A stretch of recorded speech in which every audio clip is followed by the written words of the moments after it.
नमस्कार दर्शकों, मैं हूं डॉक्टर शुक्ला, एक डर्मेटोलॉजिस्ट। स्किन एसडी चैनल में आपका हार्दिक स्वागत है।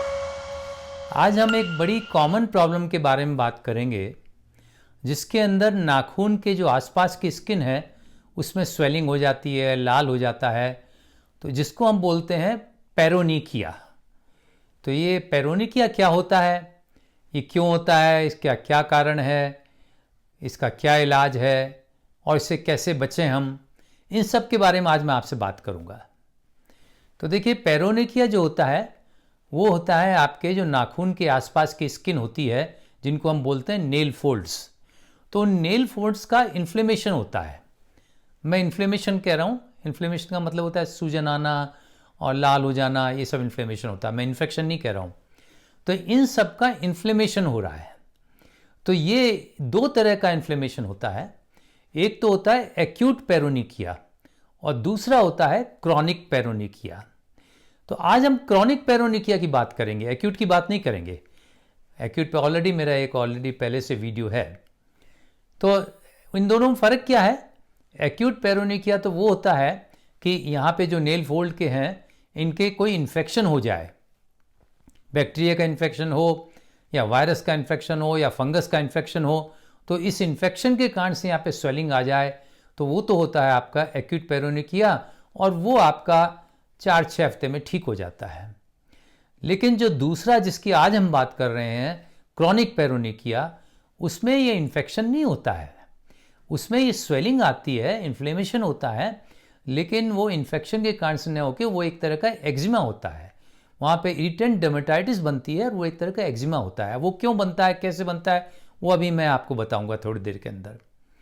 तो ये जो होता है, इसके लक्षण क्या है, कैसे पता चलेगा आपको ये? तो ये जो नेल फोल्ड्स होते हैं, नेल फोल्ड से मेरा मतलब वो है कि जो नाखून होता है, तो नाखून के जो आसपास वाली स्किन होती है, एक तो ऐसे पीछे स्किन होती है और एक ही दोनों साइड्स में स्किन होती है, तो ये कहलाते हैं नेल फोल्ड्स। ये वाला प्रॉक्सिमल नेल फोल्ड कहलाता है जो पीछे होता है, और ये साइड वाले जो है लेटरल नेल फोल्ड कहलाते हैं। तो इन नेल फोल्ड्स के अंदर स्वेलिंग आना, फिर इसके अंदर दर्द होना, लाल हो जाना और कभी कदाक इसमें पस भी पड़ जाना, तो ये सब इसके लक्षण होते हैं। अब ये न केवल यहाँ तक सीमित रहते हैं, पर जब ये बहुत दिनों तक रहता है, क्योंकि जो क्रॉनिक है तो ये 6 हफ्ते से ज़्यादा चलता है और चलता है, फिर उसके बाद ठीक भी हो जाता है, तो फिर वापस हो जाता है। तो ये बार बार होते रहते हैं। तो इससे नेल के ऊपर भी असर होता है, जो नाखून पे भी असर होता है। क्यों होता है नाखून पर असर? क्योंकि नाखून जो बनता है वो इसी जगह पे बनता है, यहाँ नीचे, इस नेल फोल्ड के नीचे होता है, जिसे हम नेल मैट्रिक्स कहते हैं। तो वहाँ पे वो नाखून बनता है स्किन सेल्स से। तो इसलिए जब यहाँ पे कोई इन्फ्लेमेशन होगा, कोई सूजन होगी, तो उसकी नेल मैट्रिक्स जो है वो अफेक्टेड होगी और उससे जो नाखून बनेगा वो ठीक नाखून नहीं बनेगा, उसकी ग्रोथ डिस्टर्ब होगी।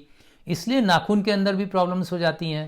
तो नाखून के अंदर नाखून मोटा हो जाता है, नाखून पीला पड़ सकता है, नाखून में ग्रूव्स हो सकते हैं, या तो आड़े ग्रूव्स हों या लंबे ग्रूव्स हों। तो ये सब चीज़ें नाखून के अंदर चेंजेज आ जाते हैं, जिसको हम बोलते हैं नेल डिस्ट्रॉफी।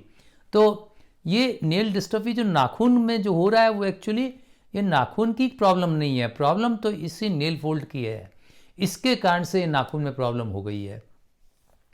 तो ये किसी एक अंगुली में हो सकता है, या एक से ज़्यादा अंगुलियों में हो सकता है, या पैरों की अंगुलियों में भी हो सकता है, कहीं भी हो सकता है। तो ये जो आपका क्रॉनिक पेरोनिकिया होता है, जो बार बार होता रहता है, लंबा चलता रहता है, ये किन लोगों को ज़्यादा होता है?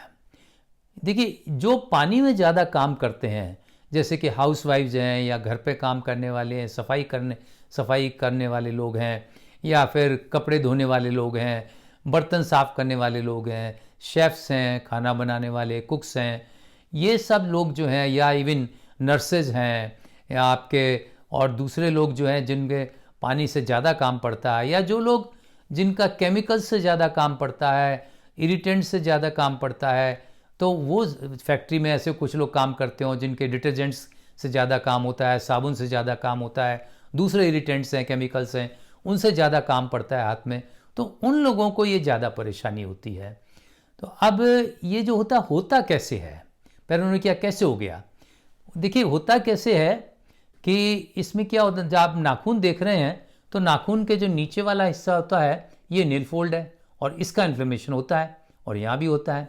तो यहाँ पे आप नाखून पे देखेंगे ध्यान से तो जो नाखून के नीचे वाला हिस्सा है यहाँ पे एक बहुत हल्की सी स्किन की परत आपको दिखाई पड़ेगी। तो वो जो स्किन की परत होती है वो होती है क्यूटिकल। तो जो क्यूटिकल होती है वो एक्चुअली डेड स्किन सेल्स की लेयर होती है। तो ये जो क्यूटिकल होती है ये एक तरह का सील का काम करती है हमारे नाखून के लिए। तो ये चीज़ों को अंदर नहीं जाने देती है, तो नाखून के पास से होके अंदर स्किन के अंदर चीज़ें नहीं जा पाती इस सील होने के कारण से। लेकिन अब किसी कारण से डैमेज हो जाती है, कई लोग मैनिक्योर करवाते हैं, मैनिक्योर करवाते हैं तो एक फैशन सा बन गया आजकल कि जो क्यूटिकल होता है उसको क्लियर करवा लेते हैं, उसको हटवा देते हैं क्यूटिकल को। अगर वो हट जाएगी तो सील हट जाएगी। तो सील हट जाएगी तो क्या होगा, उसमें सील हटेगी तो अंदर जितने भी बाहर की चीज़ें हैं वो अंदर जाएंगी। कीटाणु जा सकते हैं, बैक्टीरिया वायरस से तो जा सकते हैं। इसके अलावा जितने केमिकल्स हैं, जितने आपके बाहर के वातावरण जो पानी है और दूसरी चीज़ें हैं, जो इरिटेंट्स हैं, डिटर्जेंट्स हैं, वो सब अंदर जाएंगे। तो यहाँ पे ये सील टूटने के कारण से एक पॉकेट सी बन जाती है और ये पॉकेट में जब ये सब चीज़ें चली जाती हैं तो जब चली जाती हैं तो वहाँ पे इरिटेट करती रहती हैं, इरिटेट करती हैं तो वो इरिटेंट डर्मेटाइटिस बन जाती है। तो वो इरिटेंट डर्मेटाइटिस यानी वो एक तरह का एक्जिमा बन जाता है। तो इस तरह से ये लोग जो पानी में काम करते हैं, जो इस तरह से केमिकल्स में काम करते हैं, इनके अलावा किन लोगों को और ज़्यादा हो सकता है, ये आपके जो लोग आप जो दवाइयाँ हैं, कुछ दवाइयाँ हैं उनसे भी हो सकता है। जैसे कि रेटिनॉइड्स होती हैं जो कि आपके पिंपल्स में काम आती हैं, या कुछ HIV की दवाइयाँ हैं उसमें भी हो सकता है, या कुछ लोगों को अगर डायबिटीज़ है उससे भी हो सकता है, या कुछ लोगों के अगर सर्कुलेशन पुअर है, ऐसी बीमारियां हैं जिसमें पुअर सर्कुलेशन और ब्लड सर्कुलेशन पुअर रहता है और जिससे हाथ पैर ठंडे रहते हैं, तो उन लोगों को भी ये हो सकता है।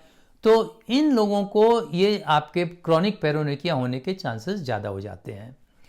अब ये जो मैंने आपके इसके सिम्टम्स बता दिए कि ये सिम्टम्स न केवल आपके नेल फोल्ड पे होते हैं बल्कि आपके नाखून भी इससे इन्वॉल्व हो जाता है। अब अपन आते हैं कि अगर ये ऐसी सिचुएशन बन जाए तो अब इसका उपाय क्या है, इसका इलाज क्या है। देखिए इसका इलाज ये है, सबसे पहली चीज़ तो ये है कि आपको जिन चीज़ों से ये हो रहा है उनको आपको दूर करना है, उनसे आपको बचत करनी है। अब जो ऑलरेडी हो गया है उसके लिए हमें स्टेरॉइड्स की क्रीम लगानी पड़ती हैं, कॉर्टिकोस्टेरॉइड्स आप जानते हैं। तो उसमें ज़्यादातर आजकल जो स्ट्रॉन्ग कॉर्टिकोस्टेरॉइड्स होते हैं वो यूज़ करते हैं, जैसे बीटामेथासोन हो या आपके दूसरे जो स्टेरॉइड्स हैं, क्लोबिटासोल है, उनको यूज करते हैं। कभी कभी उनके साथ में हम एंटीबैक्टीरियल भी मिक्स कर सकते हैं या एंटी फंगल भी मिक्स कर सकते हैं। जब हम सोचते हैं कि भाई यहाँ पे इन्फेक्शन भी है या हमें कोई एविडेंस मिलता है कि यहाँ पे इन्फेक्शन है, तो फिर हम एंटीबैक्टीरियल इन्फेक्शन के अनुसार से एंटीबैक्टीरियल या एंटी कैंडिडियल, क्योंकि पहले ये सोचा जाता था कि ये जो क्रॉनिक पेरोनिकिया होता है ये पहले इसे एक्जिमा नहीं मानते थे पुराने टाइम में। पहले ये सोचते थे ये भी एक जैसे एक्यूट आपका पेरोनिकिया होता है उसी तरह से ये भी एक तरह का क्रॉनिक पेरोनिकिया है और इसको कैंडिडियल पेरोनिकिया माना जाता था ज़्यादातर कि फंगल इन्फेक्शन है कैंडिडा का और ये बार बार होता रहता है। तो इसलिए इसके ट्रीटमेंट में हम आजकल वो नहीं करते हैं जो पहले करते थे, आजकल हम इसको एक्जिमा के रूप में ट्रीट करते हैं।